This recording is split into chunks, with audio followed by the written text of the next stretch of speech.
If you need to replace your car or other vehicle, then two popular forms of finance are hire purchase, HP, and personal contract plans, PCP.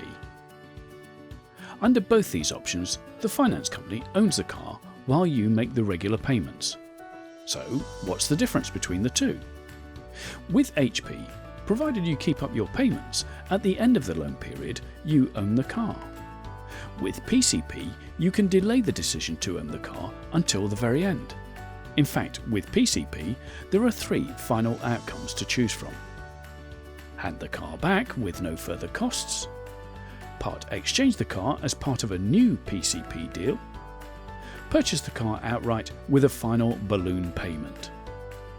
If you have no desire to ever own the car, then a PCP arrangement could be the most cost-effective way of getting a new car. Also keep in mind that choosing a car brand that depreciates more slowly could also help to keep your monthly costs down. After all, what you're really paying for is the depreciation of the car plus some interest. Discover more about car finance at Solution Loans today.